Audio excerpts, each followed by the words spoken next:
1 Timóteo, capítulo 6, versículos de 3 a 11.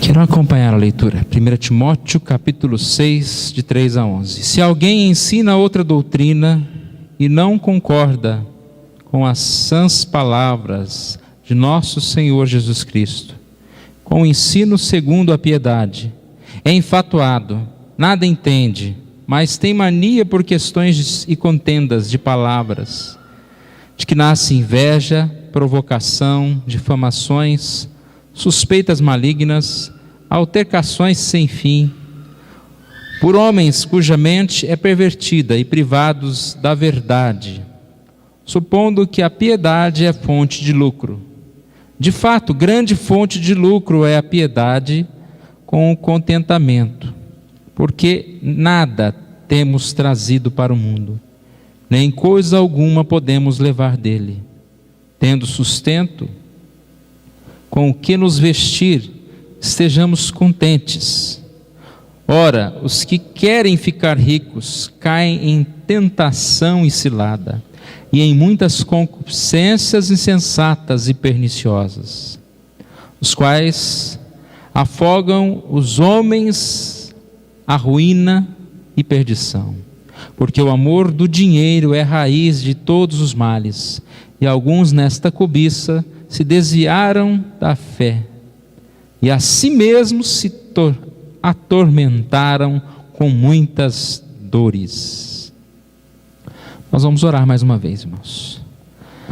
Pai querido, nós queremos te pedir que o Senhor Deus esteja falando conosco nessa hora, ó Deus. O tempo que o Senhor nos separou para o estudo da Tua Palavra. Que haja em nós atenção, que haja em nós paciência, que haja em nós sabedoria de reter tudo aquilo que é necessário e praticar conforme a Tua boa vontade, ó Deus.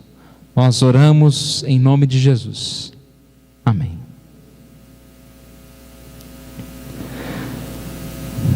Qual é a área que gera maiores conflitos no lar? Essa é uma pergunta que eu deixo para os irmãos.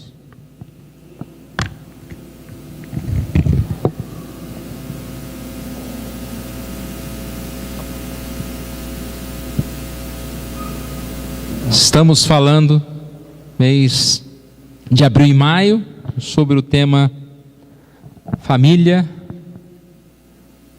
de Deus. E vários estudos sobre família estamos fazendo nesses dias. Uma das mensagens importantes está relacionada com essa pergunta: qual é a área que gera maiores conflitos no lar? Não sei se os irmãos concordam, mas a questão da finanças, do dinheiro. Às vezes a gente acredita que os problemas todos se resolvem com dinheiro, né? E às vezes muitas discussões, separações, intrigas estão relacionados à questão do dinheiro. E nós percebemos que é preciso, como cristão, termos um posicionamento diferente do mundo em relação ao dinheiro. Qual é o posicionamento do mundo em relação ao dinheiro? Uma palavra chamada ganância, né? A procura, o vale tudo por dinheiro. Qual deve ser o posicionamento de nós como crentes em relação ao dinheiro? Então nós vamos falar um pouquinho sobre isso, irmãos, nessa noite. Uma mensagem um pouco diferente. Talvez ela vai parecer mais com estudo bíblico. E talvez ela fique um pouco maior do que de costume, mas como é muito cedo ainda, os irmãos têm tempo ainda, né, para me ouvir, nós vamos falar um pouquinho sobre esse tema. Porque se a gente analisar, há uma falta de treinamento.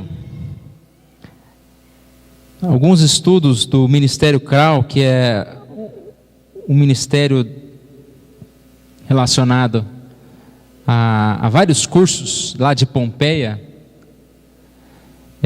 um dos cursos Ministério CRAU, que fala sobre finanças, ele tem essas estatísticas que eu estou mostrando para os irmãos. Ele começa dizendo da falta de treinamento.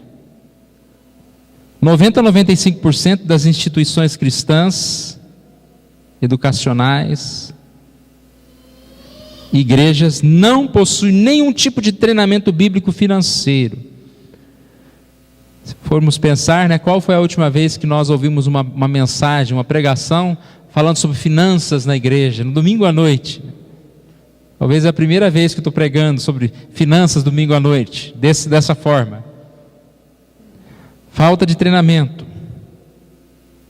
Não havendo ensino, os cristãos acabam aprendendo o quê? A prática do próprio mundo. O que o mundo faz vai virar a nossa forma de pensar. Na área de finanças existe pouca diferença. Infelizmente, é triste notar isso, dizer isso. Mas pouca diferença entre cristãos e não cristãos. Poucos têm submetido suas finanças e vidas ao senhorio de Jesus. Parece que é uma área separada, né? Como se a Bíblia não falasse sobre dinheiro, sobre administração do dinheiro, sobre aonde nós devemos investir nosso dinheiro. Esse curso cita que a Bíblia tem milhares de versículos falando sobre dinheiro. Parece que a Bíblia fala mais sobre dinheiro do que muitos outros assuntos.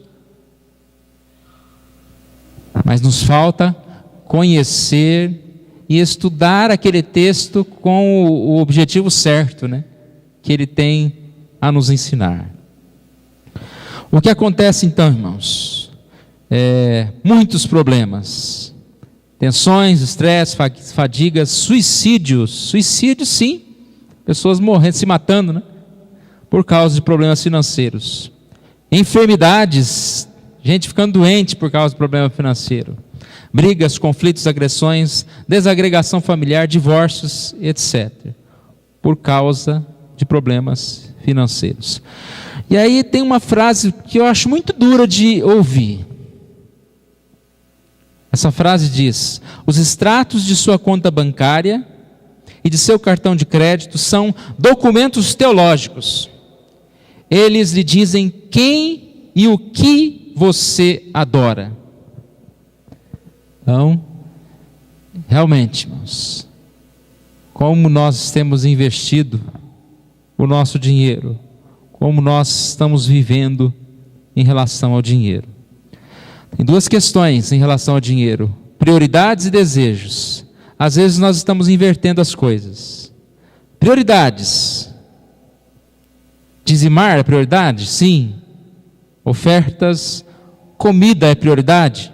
Moradia, estudo, vestir-se, são prioridades. Mas se você for analisar, nossa vida não gera em torno de prioridades apenas. Às vezes gera mais em torno dos desejos. Desejos, roupas novas, viajar, trocar de carro, sair com os amigos, fazer festas, joias, computador, celular, de último tipo, jantar fora, etc, etc. São desejos.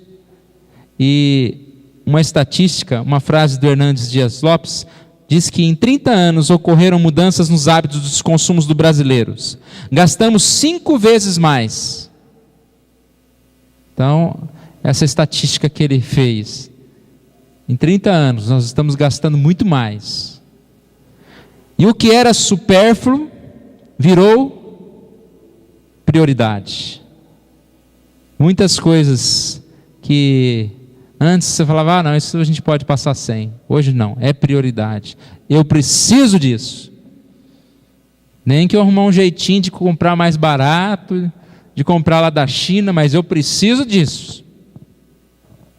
Nem que seja meio assim, falsificado, mas eu preciso. A situação é séria. 51% da população, esses slides ainda são do Ministério CRAU. São estatística deles. Então, qualquer falha aí, vocês procurem lá o Ministério de Pompeia. 51% da população está com alto nível de endividamento. 14% das famílias conseguem chegar até o próximo mês, até o próximo pagamento com dinheiro. 14%, alguém pode falar até muito, né? Mas é triste essa realidade. 83,3% das famílias brasileiras gastam mais do que ganham. E aí começa o problema. Gastam mais do que ganham. A questão das finanças é tão simples, né? Matemática. Quanto você ganha é quanto você pode gastar, e ainda nem gaste tudo, né? Tem que ter uma parte para poupar. É consumir, ofertar e poupar. No Ministério CRAU eles gostam de fazer os cofrinhos, né? Um cofrinho para ofertas, um cofrinho para poupança, e o outro é para você utilizar. Isso aqui é bem assustador. Questão dos juros. Como funcionam os juros? A seu favor, você pode depositar R$100 em uma caderneta de poupança. Taxa média de 5% ao mês, mais ou menos, né? Aproximado.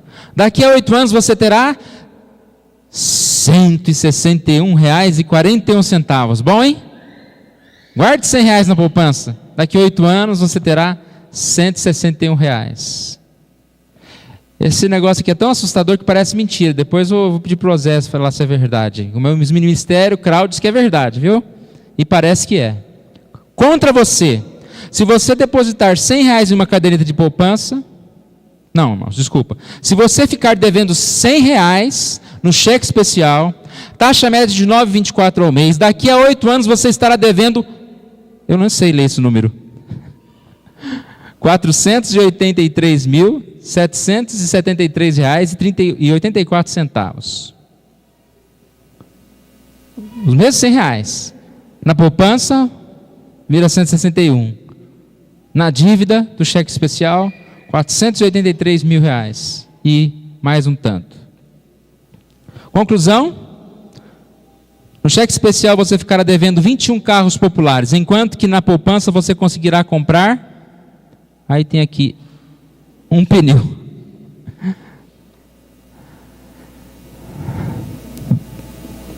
Como que a gente pode viver diferente disso, né, irmãos?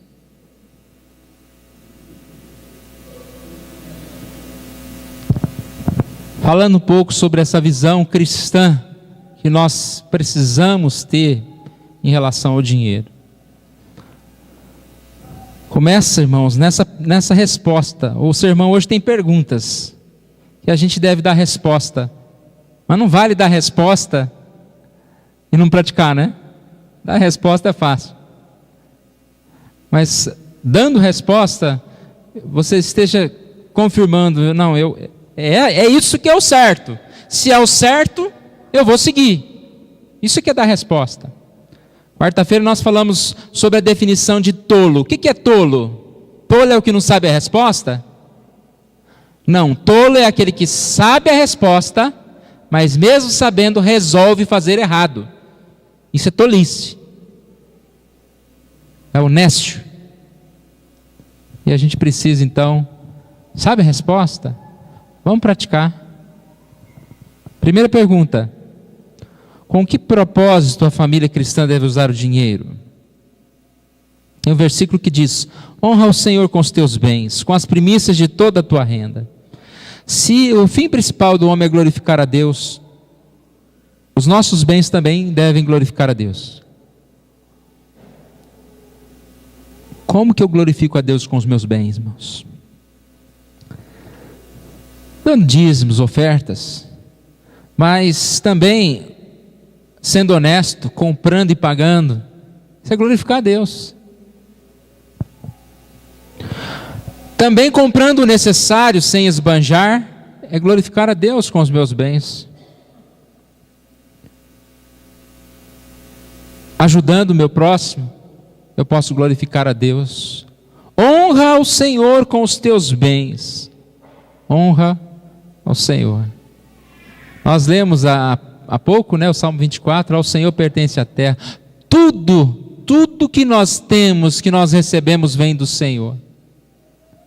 Então nós devemos saber que aquele dinheiro Deus nos dá para administrar, mas ele deve ser gasto como se o Senhor estivesse gastando, Como se realmente Deus estivesse comprando aquilo que nós estamos comprando. Uma outra pergunta o que Paulo ensina sobre o suprimento das necessidades básicas da família. Esse texto de 2 Tessalonicenses 3, de 6 a 13, ele está falando que numa das suas visitas, das suas viagens, ele, no lugar de chegar lá e espaçosamente comer e beber e sem se preocupar com nada, eles chegaram naquele local e trabalharam para ter o seu sustento. Não é uma boa fala para quem tem visita em casa, falar isso. A ideia de Paulo aqui era que ele poderia sim muito bem chegar naquele lugar, estar ali comendo e bebendo e se servindo do dinheiro daqueles irmãos, mas ele diz aqui que para que eles dessem exemplo e para que ele pudesse ser imitado, ele estava ali trabalhando. E o versículo 10 diz: se alguém não quer trabalhar, não coma. Então, o que Paulo ensina sobre o suprimento das necessidades básicas da família? Nós devemos trabalhar. Falando de dinheiro, irmãos, nós precisamos trabalhar mais. Está difícil trabalhador. Saulo sempre fala, Saulo, que procura alguém para fazer alguma coisa para a igreja ou algum trabalho. É difícil achar alguém que quer trabalhar. Muita gente quer receber o dinheiro. Se o trabalho for difícil, você não encontra. Em qualquer área. E isso aí não é só na área da construção. É na área da medicina, na área de pastor, na área, qualquer área. Infelizmente, muitos não querem trabalhar. O ensino de Paulo é que nós devemos trabalhar. Trabalhar. Mas se nós trabalharmos e ainda faltar, aqui diz, se você não trabalhar, não deve comer. Então a ordem é trabalhe. Mas se nós trabalharmos e ainda algo faltar, qual deve ser a atitude de uma família cristã em período de dificuldades financeiras? Confiar em Deus. Meu Deus há de suprir as vossas necessidades. Meu Deus suprirá as necessidades em Cristo Jesus. Confiarmos em Deus, mas trabalhar. Devemos trabalhar. Seguir no trabalho. Eu quero contar uma história pequena, antiga, de um missionário chamado George Miller. Ele e sua esposa, eles eram um exemplo em relação à vida financeira. Eles tinham vários orfanatos, cuidavam de muitas crianças e por isso dependiam de dinheiro. E eu sei que isso aqui está fora do nosso contexto da época, mas é interessante ver a forma dele se relacionar com o dinheiro. Ele diz: alguns podem me perguntar, por que você não compra o pão ou os alimentos no mercado para pagar depois? Que diferença faz se o dinheiro paga em dinheiro no ato ou no fim do mês? já que os orfanatos são para a obra do Senhor mesmo. Você não pode confiar, já que os orfanatos são para a obra do Senhor, você não pode confiar que Ele supra o dinheiro para pagar as contas da padaria, do açougue, do mercado. Afinal, todas essas coisas são necessárias para a continuidade da obra. Então, ele está questionando aí, né? Por que eu não compro para pagar depois a conta no mercado? E ele diz, eu achei interessante a forma que ele diz, é que ele acreditava que o versículo de Romanos 13:8, a ninguém fiquei devendo coisa alguma, era uma palavra do Senhor que nós não deveríamos deixar algo sem pagar. E o argumento dele é o seguinte: quando eu tenho uma necessidade, eu confio em Deus, Deus suprirá essa necessidade. Então o dinheiro vinha e ele pagava. A partir do momento em que eu, ao invés de confiar em Deus que vai suprir a minha necessidade, eu vou lá anotar no mercado, eu não estou mais precisando de Deus. Eu estou contando com o dinheiro que o mercado vai me arrumar. E aí a gente vive num contexto diferente. Muitas contas hoje a gente paga, né? Por exemplo, conta de água e luz você paga depois, né? E muitas vezes você usa um cartão de crédito ou outras coisas. Talvez o problema não seja comprar para depois pagar, mas o problema é o abuso disso. É quando realmente a gente não mais depende de Deus. Eu preciso de dinheiro, eu não vou orar mais para Deus arrumar. Eu escuto o carro da Pernambucana passando na rua, né? Fala que está emprestando R$100 lá, e vou correndo lá e pego os R$100. Viu o que dá depois? O juro. E às vezes, se a gente espera no Senhor, muitas vezes a gente não precisa de comprar. Deus manda aquele dinheiro, Ele vai suprindo as nossas necessidades. E a história dele é cumprida. Ele fala a respeito dessa fé que ele se apoia, né? E a gente percebe que, infelizmente, está acabando isso, né? Quando uma sociedade, as pessoas não estão mais tão preocupadas com suas dívidas. Algumas questões aqui, irmãos. Perguntas ainda. Em uma sociedade em que a ganância e a cobiça imperam, qual deve ser o foco da vida do cristão? É interessante isso. O que gera a vida das pessoas na sociedade, irmãos? As pessoas se movem na sociedade em busca do quê? De dinheiro, não é? Parece que tudo está relacionado a dinheiro, a trabalho, a conquistas, a bens materiais, ao possuir alguma coisa. A sociedade está interessada onde você mora, qual carro você tem, que emprego você tem, que roupa você está. O que gera a vida da sociedade? Dinheiro. E o que gera a minha vida e a sua vida? Aí é pergunta de novo, mas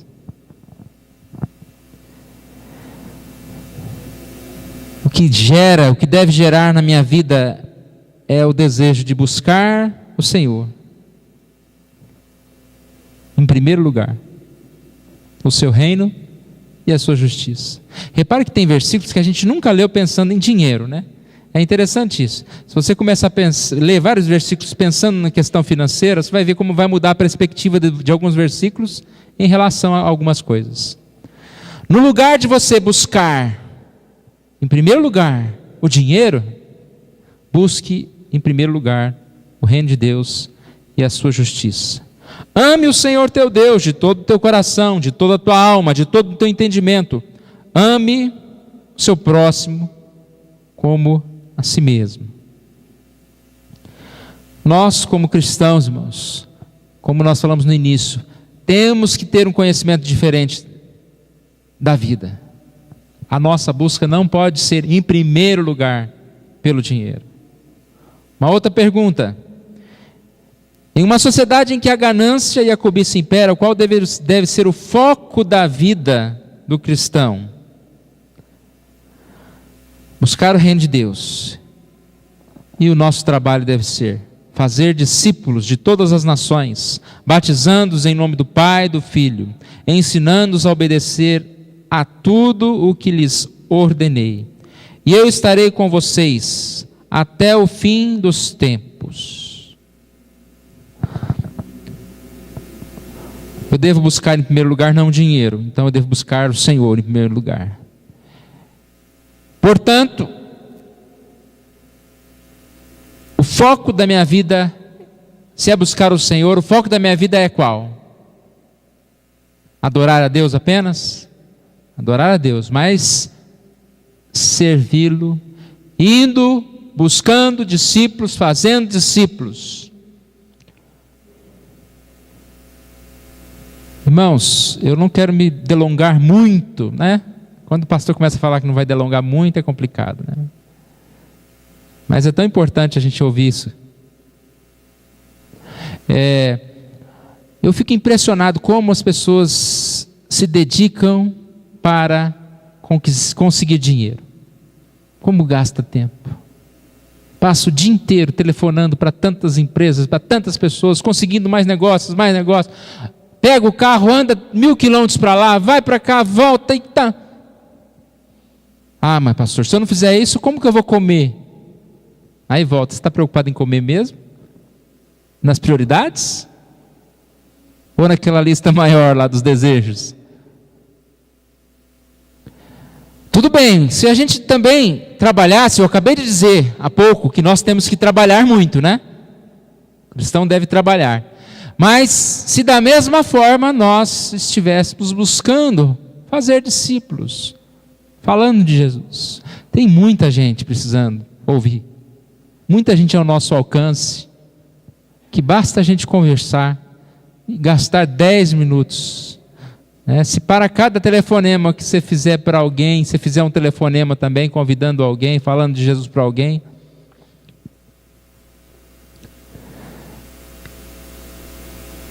E aqui diz, não apenas convidando, mas ensinando. Gastar tempo, porque fazer discípulo não é convidar para ir à igreja, não é colocar a pessoa numa classe, mas o que é fazer discípulo? O que é discipulado? É andar junto com a pessoa para que aquela pessoa aprenda como você é discípulo. Se você quiser fazer um grupo de discipulado, você tem que levar alguém para sua casa, ela tem que jantar com você, você tem que viajar com aquela pessoa, e a pessoa vai vendo seus atos como cristão, aonde você estiver, e ela vai aprendendo, ela vira um discipulado seu. Ela vai te imitar. Quantos discípulos a gente tem? Quem está andando com a gente, né? Qual é a pessoa que nós estamos evangelizando? Esse versículo também é muito curioso, porque ele diz, eu estarei com vocês, né? Até o fim dos tempos. Mateus 28, tem uma outra versão um pouquinho diferente, né?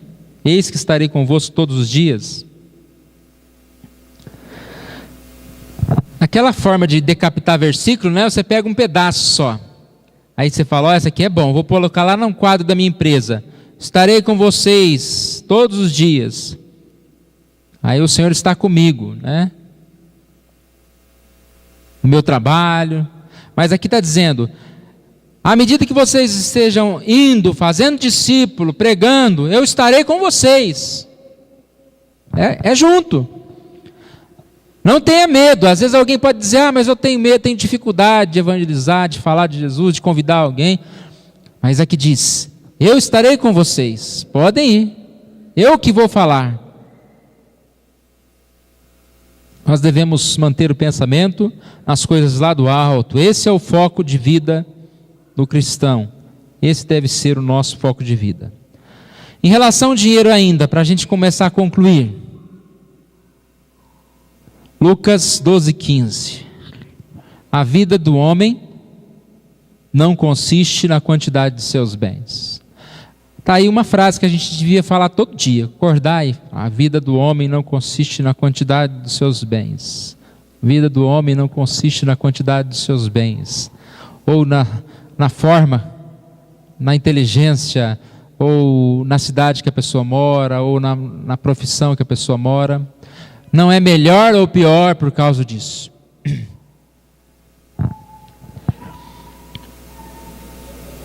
Essa passagem de Lucas 12, ela mostra como que o homem, às vezes, tira o foco das coisas de Deus para pensar em dinheiro. O texto de Lucas 12, a partir do versículo 4, Jesus está falando sobre temer a Deus, confessar a Deus. Aqui diz: o que blasfemar contra o Espírito Santo não terá perdão. Depois fala, versículo 12: o Espírito Santo vos ensinará naquela mesma hora as coisas que deveis dizer. E bem nessa hora lá que Jesus está ensinando: olha, quando vocês tiverem alguma dificuldade e tal, o Senhor Jesus ensinará e vocês vão falar. Alguém interrompe. É como se eu estivesse aqui pregando e alguém de repente interrompesse com essa questão.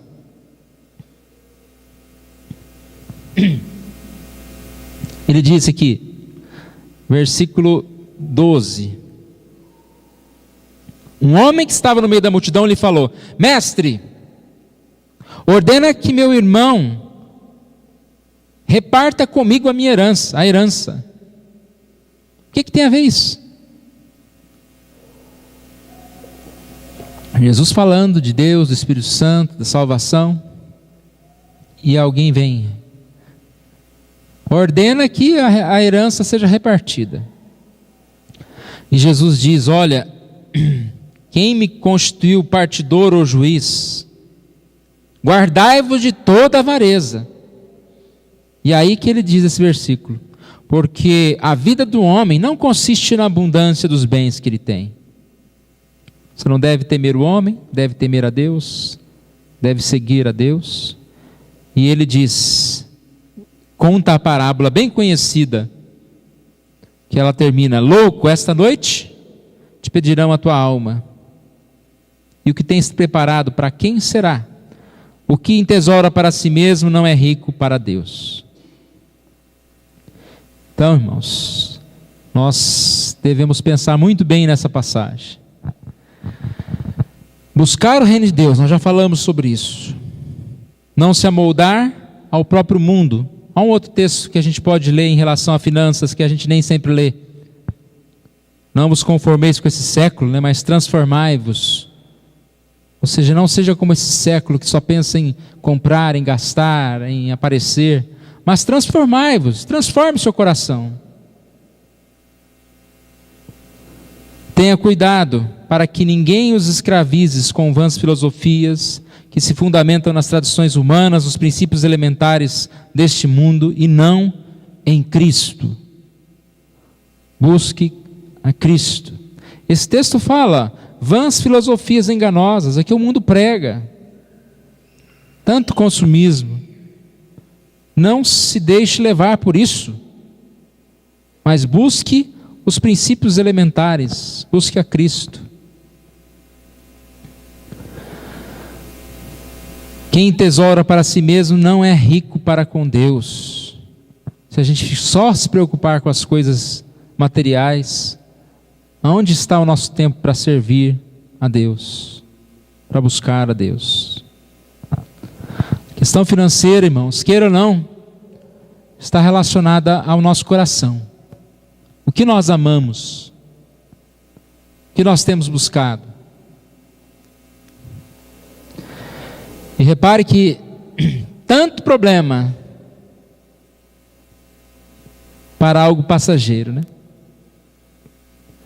Porque tudo que você compra, todos os bens que você consegue adquirir, ou que você não consegue, ou que você consegue dever, tudo isso passa, né? Nós não temos nada. Não tínhamos quando viemos ao mundo nu. Eu chego aqui e também não vamos levar nada desse mundo. O mundo passa, mas o que faz a vontade de Deus permanece para sempre. É uma grande realidade, irmãos. Um grande problema. A busca pelo dinheiro está relacionada a uma grande armadilha. A gente tem que tomar muito cuidado, porque essa busca é uma idolatria, né? O amor ao dinheiro é algo que nos leva à idolatria, ao grande mal, a um grande mal mesmo. Você, porém, homem de Deus, fuja de tudo isso. Está falando do desejo de ficar rico. No lugar disso, busque a justiça, a piedade, a fé, o amor, a perseverança e a mansidão. Combata o bom combate da fé. Tome posse da vida eterna. No lugar de levarmos ao desejo de conquistarmos as coisas, de termos as coisas, vamos buscar ser mais justos, buscar a piedade, confiança em Deus, o amor. São coisas que são muito mais preciosas do que ouro, do que qualquer dinheiro. E tome posse do maior e mais precioso bem, a vida eterna.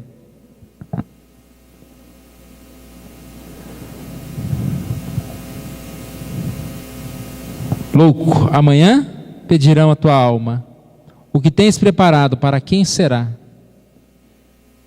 É assim, é o que entesoura para si mesmo e não é rico para com Deus.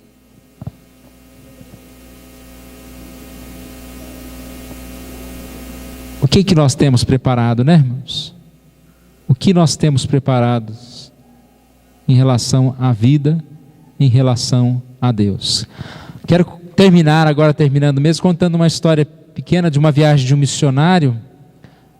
Aliás, foi um jovem que foi visitar um missionário.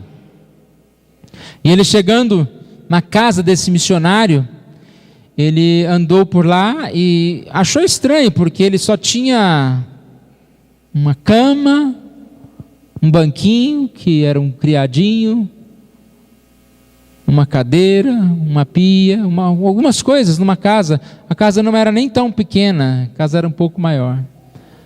E ele não conseguiu, né? A curiosidade dele foi grande. Ele disse: mas aonde que estão os teus móveis? E ele olhou assim e disse, fez uma pergunta, né? Bom, aquele que responde uma pergunta com outra pergunta, você sabe que já é sábio, né? Ele olhou e olhou para o viajante e fez aquela pergunta: e aonde que estão os seus móveis? Eu só estou vendo uma mochila. Você só está vendo uma cama, um criadinho? Tenho mais que você, né? Aí o jovem disse: não, mas eu estou de viagem, eu estou viajando. Aí todo mundo já ouviu essa história, né? O que foi a resposta do missionário? Eu também estou de viagem. A minha estadia aqui é passageira. Eu não preciso de tantas coisas. Eu tenho outras coisas para fazer, para me preocupar. Tem um escritor também que usa um exemplo muito interessante da viagem mesmo. Ele diz: quando você está viajando de ônibus, você não leva no ônibus e pendura lá um quadro, põe lá os seus móveis, né? Você simplesmente vai e viaja. Então toma cuidado com o quanto que nós gastamos do nosso tempo, o quanto nós entesouramos para nós mesmos, deixamos de ser ricos para com Deus. Vamos fugir, irmãos, de tudo que é consumismo, que mata a nossa vida, que destrói a nossa família. Uma das coisas que ficou marcada para mim naquele tempo, que tinha aquele aprendiz do Roberto Justus, é um dia que que ele ofereceu emprego para uma pessoa e ele disse: mas meu filho vai nascer e eu estou querendo abandonar isso porque a minha família. O Justus olhou para ele e disse: é a oportunidade da sua vida. Parece o diabinho falando, né? É a oportunidade da sua vida. Você vai deixar a oportunidade da sua vida por algo sem importância, que é a sua família, né? Quase que é assim que diz. Eu não lembro direito se ele largou o programa para ir para a família. Mas o mundo pensa assim: é a oportunidade da sua vida, da sua vida. Trabalhe mais. Viaje, fique distante, não se importe com a sua família.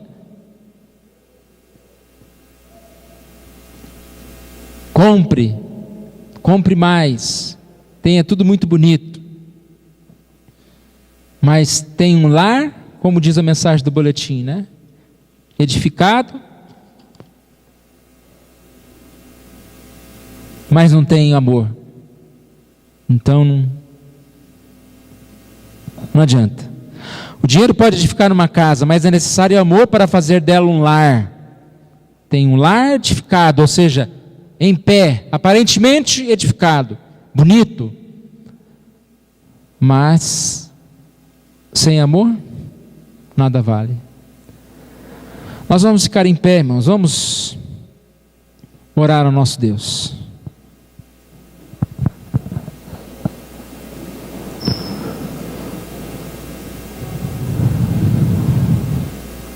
Senhor Deus, nós te louvamos por esta hora, agradecemos a Ti, Senhor Deus, porque o Senhor é aquele que governa o nosso tempo, governa a nossa vida. Deus querido, que o Senhor Deus venha a santificar, ó Deus, o nosso desejo pela vida. Tire de nós, ó Pai, apenas o desejo de possuir coisas, de conquistar coisas desse mundo, às vezes esquecendo de servir ao Senhor, de andar nos caminhos do Senhor.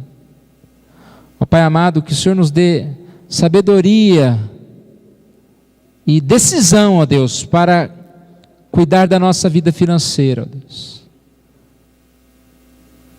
honrando o Senhor com os nossos bens, não andando em endividamento, não gastando de forma desnecessária, ó Deus, esbanjando coisas que o Senhor nos deu com tanto amor. Que o Senhor nos dê sabedoria, ó Pai, para cuidar das finanças, ó Deus, na nossa casa. E que o Senhor Deus esteja abençoando cada um dos nossos lares, ó Deus, para que tenhamos a paz do Senhor nesta área financeira. Dá-nos o contentamento, ó Pai. A Bíblia diz que nós devemos nos contentar com o que temos. Dá-nos alegria, ó Pai. Contentamento é alegria. A forma que o Senhor Deus tenha sustentado a nossa casa. Dá-nos sabedoria para trabalhar, para ganhar dinheiro. Mas ao mesmo tempo sabedoria para saber o quanto nós devemos buscar mais trabalhar e o quanto nós devemos buscar o Senhor. Fale conosco, ó Deus, e nos abençoe nesta hora que estudamos, que lemos a Tua palavra, ó Deus. Nós oramos em nome de Jesus. Amém.